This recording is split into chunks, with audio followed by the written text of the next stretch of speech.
Hello, community, friends, and family. It has been a minute. How are you? We want to first thank you for your patience and continued support for the move. We have missed you all, and simultaneously, we are refreshed and energized for what is to come. We want to acknowledge all that has happened throughout the world in our interim, not only in the spaces we physically occupy, but around the globe. While joy will always find its way, we want to continue amplifying the voices of those affected by tragedy and supporting movements combating the powers that be. We all have a place and a role to play in today's world. We are excited to continue building and bridging the community with renewed hearts and minds. Much love, The Move. Good morning, good afternoon, and good evening. My name is Mukadeen Poole, otherwise known as Muka, otherwise known as Seven. My pronouns are they, them, their, or he, him, his. I am the founder of the Move Building and Bridging Community. I'm so excited that the Move is activating again on its online presence. I know we've been building and bridging community behind the scenes with organizations, but our online presence is where we find some joy. So I welcome you and invite you to interact with us. Give your thoughts, your opinions, and ideas. We love that. Hello, everyone. My name is David R. Russell, pronoun he, him, his. I am the Chief Operations Organizer here at The Move. Hey y'all, it's Kira. I've been with The Move now for going on 3 years. My time here has been very well spent.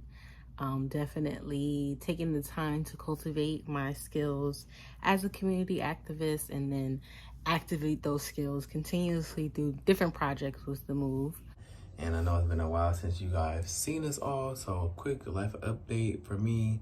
I recently graduated from USC with a master's degree in urban planning, so that's cool and exciting. I'm really looking forward to next steps and just continue to grow. Currently, I am entering my 3rd year of my master's program studying art therapy and counseling, which has been long but very rewarding. I'm excited for the next steps. I'll be starting practicum, which is a long time coming. I've also been doing a lot of work in my own personal art and exploring myself as an artist through different mediums. It's been cool. It's been a good time. It's been heavy at some moments, but overall, it's been good.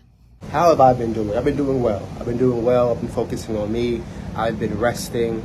I've been claiming slowness and claiming my time, if you will, taking my time and taking my time. I've been pursuing my MBA. I'm about 6 months out into my finish date. I've been pursuing new endeavors for exercise and fun, all these things. So I've been well. I've been trying new things, and I've been trying to just, go through life as it's life is. So for today's video, I reached out to my peers at The Move because I felt so inspired after seeing the Barbie movie. There's been a lot of discourse and conversation around the bigger and smaller details of the movie as a movie and as a cultural stamp, especially during the times that we are in now where we're having these big conversations. And I reached out to my peers at The Move and I say, hey, we should talk about this. We're going to talk about a few things that we took away from the movie, but we're also going to provide some links to other additional videos, which may add to the discussion to have a broad base and a bigger understanding, because there's so many working parts to the movie. So that inspired the conversation for today, and we hope you enjoy.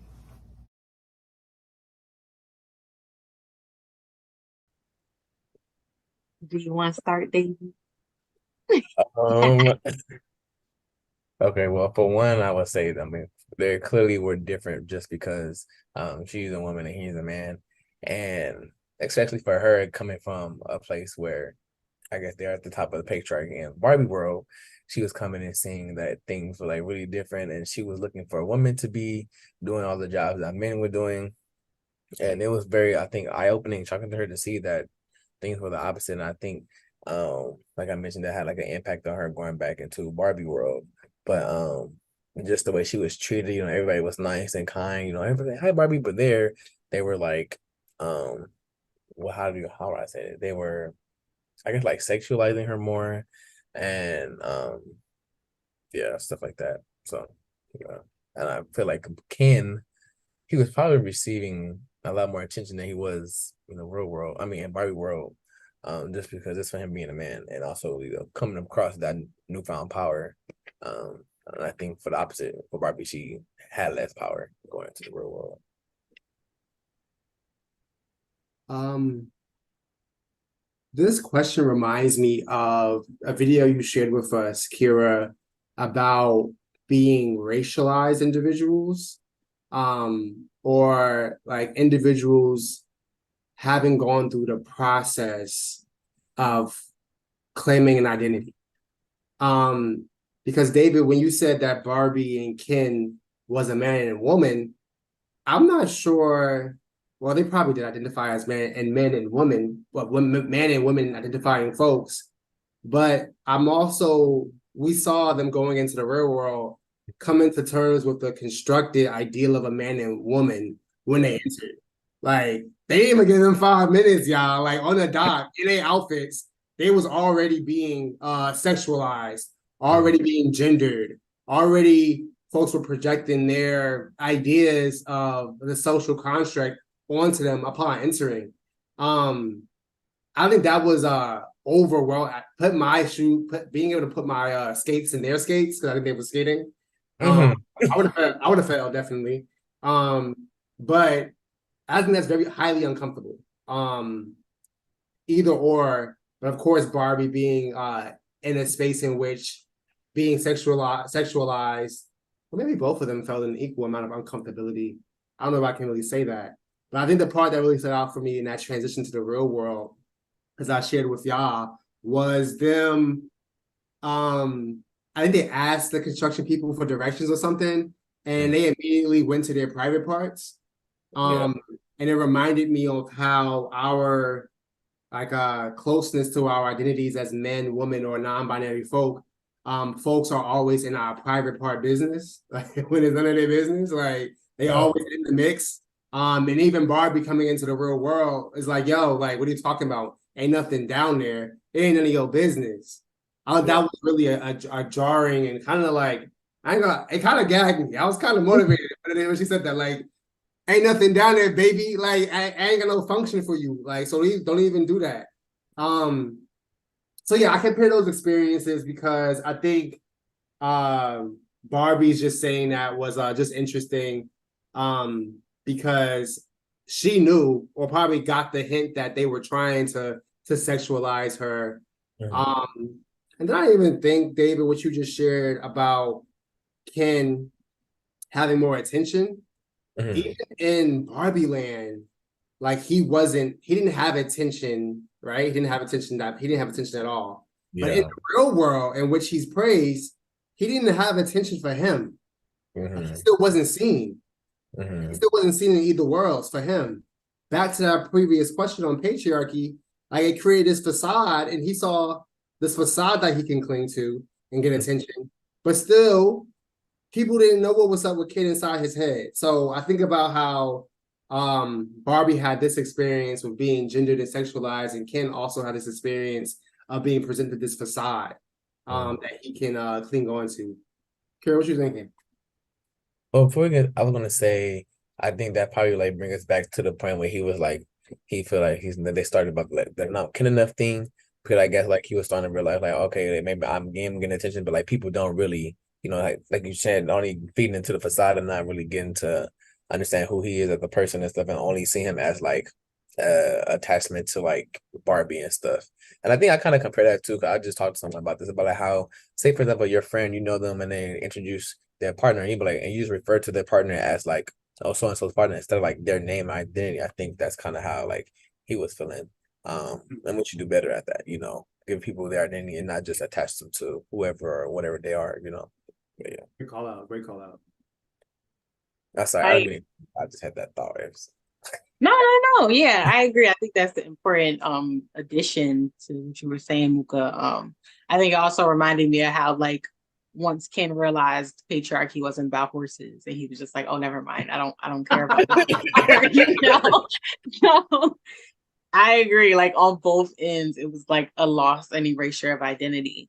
I do think something that is kind of important to differentiate between the two worlds was, we talk about the sexualization of Barbie. I think that it really did signify the physical entitlement people tend to have when it comes to women and women presenting people, and how it was immediately when Barbie comes to the real world, like literally is physically touched and physically assaulted. And so I think that was something that, of course, I think in the lightness of the movie, it kind of may have gotten lost, but that really was triggering, because that's the world we live in. And so I think that kind of a differentiation is it's a erasure of identity for the Kens in the Barbie world. But I think we still, at least me, I think I still subconsciously saw them in a position of power just because of the way that I've experienced the world. But I think then when we came to, the real world, it was like immediately Barbie was just like an object. And then I think something else about the comparison, I think it really was interesting the way that she responded. She was like, we fixed all of this. Like, why is this a thing? When she had the interaction with the daughter was just like, yeah, no, no, no, no, no. Like, this is still existing. Like, you have done nothing but the exact opposite of what you thought you did. And although intention is great, it's all about the execution and also being um, open to critique. And I thought that was something that was nicely shown. Like Barbie, of course, had a minute, definitely had a minute, realizing the world was not the way that they thought it would be. But I think there was that community, there was that support that was like, all right, this is the way that things are, but it doesn't have to be this way. And I would be interested to see, how would things play out if we wanted to tackle that issue in the real world within the movie. Um, but yeah. And that might even, without thoughts, that might even bring us into our final question about, what we're imagining Barbara. We're imagining at the end, of course, we saw, Barbie decide, this isn't for me, Barbie land. I want to see myself self-actualizing and coming into knowledge of herself and wanting to leave that experience. We talked about what would be our reimagining of Barbara. I think because as we talked about how one person having or one group identity having power is not really the solution because you kind of just end up with the same thing reversed. You really need people in power that are inclusive. And I feel like and Barbie trying to I guess not recreate Barbie world, but like a world that's more inclusive and has equality. I feel like she would be like the perfect person to do that because she's experienced both what it's like it's women running and what it's like it's men run it. And so she would have like that perspective of like, okay, well, this is how we should be more inclusive.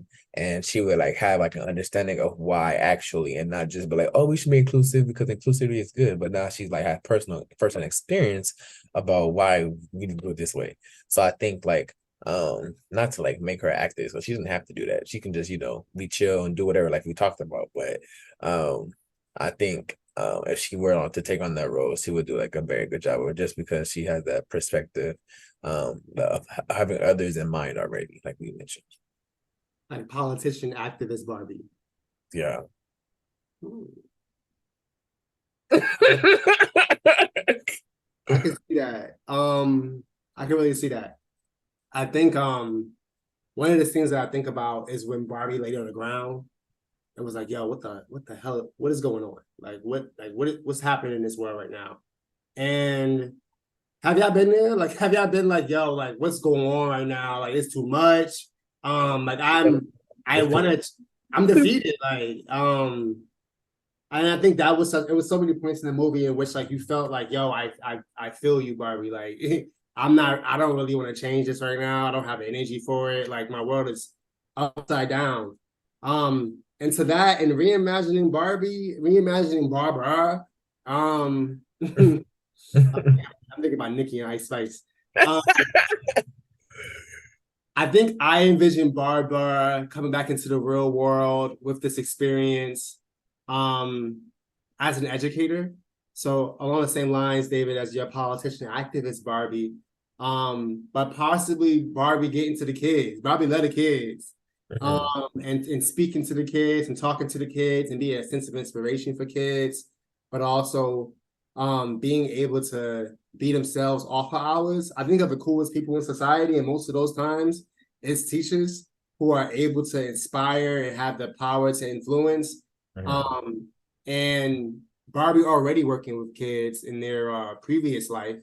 I think Barbara will have this sense of being and this sense of what a human could really be and achieve that can really inspire children to also co-create and reimagine society in these constructs that we spoke about earlier, that in a more revolutionary way, in a more inclusive way, to use your word, David, in a way that is more alignment to, I guess, a more multi-dimensional ethic of care that incorporates everyone. And maybe I'm putting a lot on Barbie. Maybe I'm putting a lot on Barbara. And maybe Barbara just want to be, you feel me? Maybe Barbara just want to do her, hit the club, go to brunch.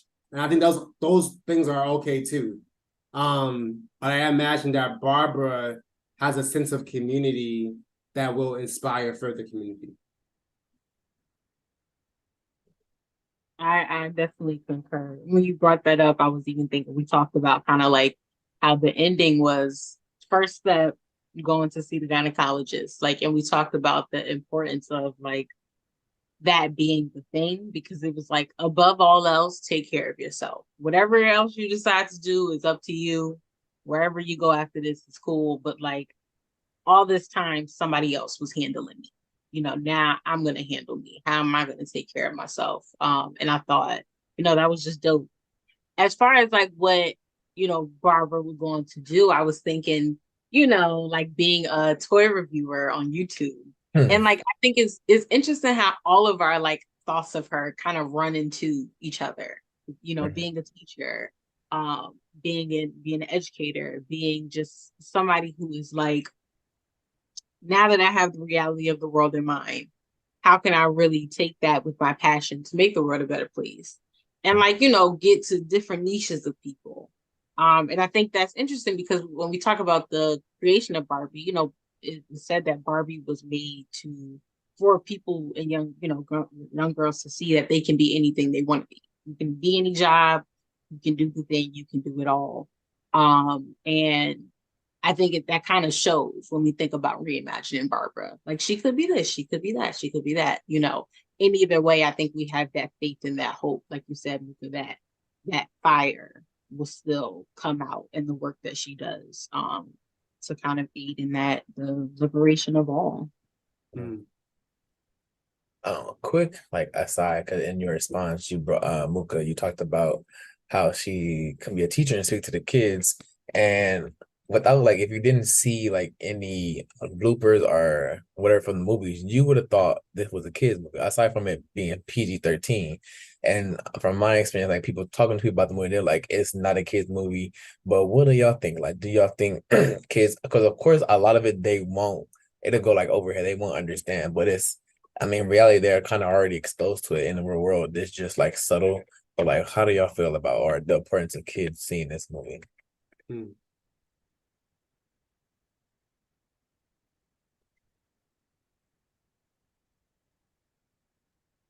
I think that's a really good question because I definitely like heard people bring that up.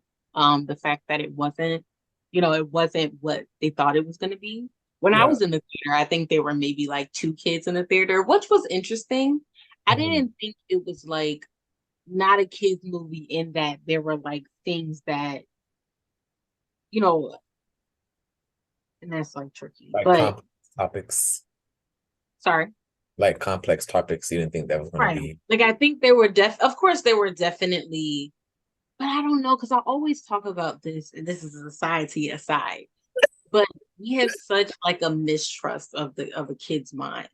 Like we Yeah. have such a misunderstanding of what kids are capable of. And even if it's not that, I think it's up to us to have the guidance for them as well. So we Mhm. can present the information and then the questions will follow, the conversations will follow. I definitely don't think like if the kid was going there to see like Barbie's playing, together on a beach, that definitely wasn't what it was.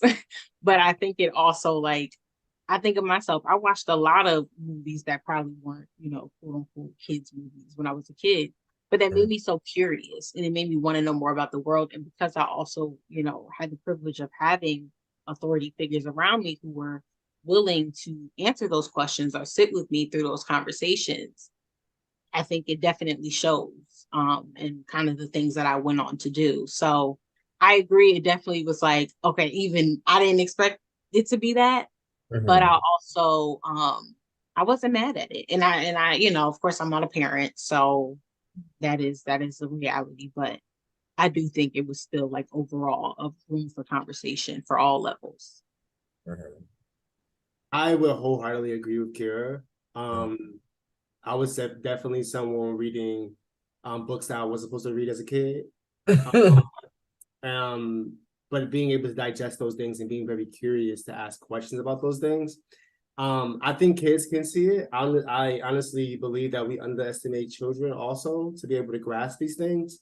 But there wasn't material in the film, and correct me if I'm wrong, that was like rated R or that would have been inappropriate for them to see. I think some of the concepts were higher for them to grasp, and I think Mhm. that provided room for conversation, room for dialogue. And I would love to take my little sisters to go see this movie and be able to talk about what they're feeling afterwards, what they're thinking afterwards, and not maybe we won't delve into the intricacies of historical patriarchy, but maybe we can get to the surface level of describing their experience so far, navigating the world as defying individuals. But I think it's a conversation starter. And Kira, in our practice session, Kira has said, y'all, she said art imitates life and life imitates art. Um, and that just shows us how I think the Barbie movie is able to, you know, regurgitate conversation and dialogue on these complex topics. But also, we call them complex topics. We call them intricate topics and complicated topics, but they're also very simple. Mhm. Um, and simple in a way that I don't want to be shady to the folks who constructed a lot of these like social identities, but they didn't do it in a complex way. They're very simple constructs. Yeah. They left out a lot of the sugar and spice. They left out a lot of everything that's nice. And that's the reason why we have so many issues today because they left out a lot. They rushed and did it. And kids Yeah. are able to grasp to those things and understand them things in unique ways. I've understood systems better by hearing children talk about them, to be quite honest. I read children books on racism to be able to understand white supremacy better. So I think children can handle it, but also what Kira said, I ain't no parent and I don't plan to be, so I don't know. Yeah, I would say I agree with both of y'all because, like, even for me, like, cause my niece was going to see it. She was like, "Oh, I just want to hear Nicki Minaj song." I was like, "Girl, you could just listen to it." Mind you, she just turned 11. Like, what do you even know about Nicki Minaj? But it's TikTok, so it's like even if they didn't see anything, like they're already being exposed to it. And like I said, like it's the reality that they live in. So like, why hide it from them? It is important to have the conversation. So for example, if something happens to them they'll be able to call it out and be able to talk to somebody about it and not just sit there and take it and be like, oh, well, this is how it's supposed to be. Like, no, it's not. So I most definitely think, it's a conversation opener and kids to see. Because my initial thought was like kids shouldn't be seeing this because I mean they're not gonna understand. But I think them not understanding could, like you said, prompt curiosity in the conversation. So yeah. And an aside to your side, to Kira's aside, to my side, um, I am so bad at like blocking children from like thing or like having children around. Cause I'll play Nicki Minaj and I'll play the explicit version and I'll be bumping to it. They're like, oh, you're a child. Let Yeah. me pause this and put on Teletubbies. See, this is why I think we ended with like we're not parents because it's a different kind of experience, different type of identity. So I side to the side to the side to my side. little tidbit there. But my reaction, David, was yours at first. Like, kids shouldn't see this. Children shouldn't see this. I told my manager that. But thinking through it now and having it sit with me and seeing how it impacted me, like 26-year-old non-binary individual, like with a job, I think kids could gain something. Yeah, kids could gain something from that. Yeah. Yeah. I do want to say though that was a quote from somebody. I don't want to, you know what I'm saying? I don't want to take the art imitates life. That was from somebody else. I just heard it regurgitated. It sounds real.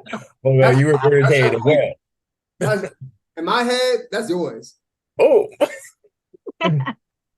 But David, I think you make a good point. Like this is already the reality that they're living. Like whether they have the language for it, which is why it's important to have these conversations and to see these so that we can build language for it.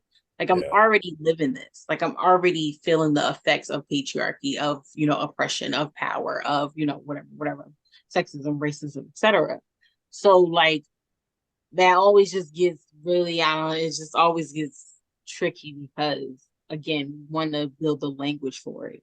And I think also like we all have much different experiences growing up. So kids, may have more or less exposure to the harsh realities of life, depending on where they are and, things that they've experienced. So I think giving kids just the opportunity, I think, we just have to see all individuals differently. I think the world is going to have to look a lot different before it feels better for us all. So, yeah. Right. You got to boil first before it get better. Well, child, it's already boiling. It's already boiling, yeah. Already global boiling. Let me go put my air conditioner on. Oh my gosh, it's just like, yeah, that's child. that's an aside to a monologue. Yeah. Another podcast. Yeah. A documentary. Yeah. Right. But it is important. So let's be mindful. The planet is ours to take care of. Yes. Folks, I know we kind of summing up here today. And some time has passed between folks have seen us all. So I would love to do a reintroduction of us all.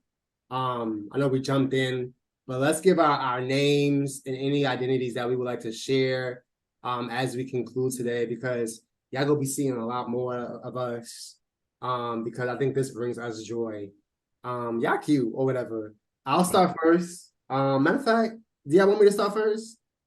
Yeah. Okay. My name is Mukadeen Poole. I go by Mooka, Mook, or Seven. My pronouns are they, them, their, or he, him, his. If you if you feeling normal. Or depending on the day. I am a DEI program manager and consultant by trade. I am a people connector by value, if that makes sense.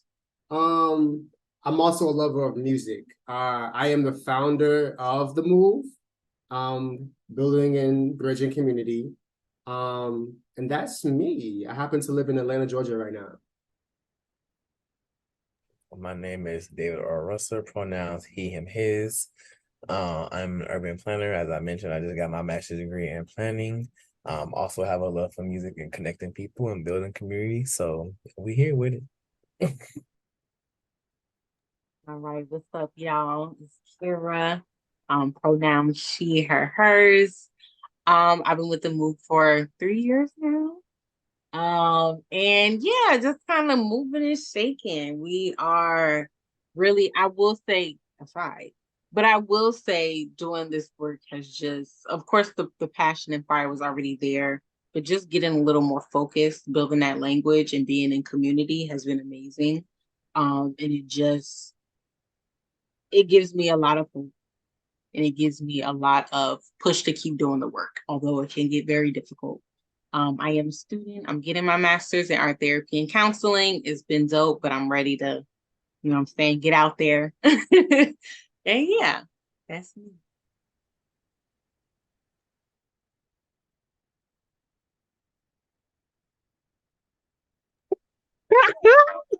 That's the way it has to end. Right. Just let it go to black. But we have 5 minutes left, y'all. I want to do this more. I hope y'all want to do this more too. Yeah, this was I told y'all who's the next topic what? of conversation.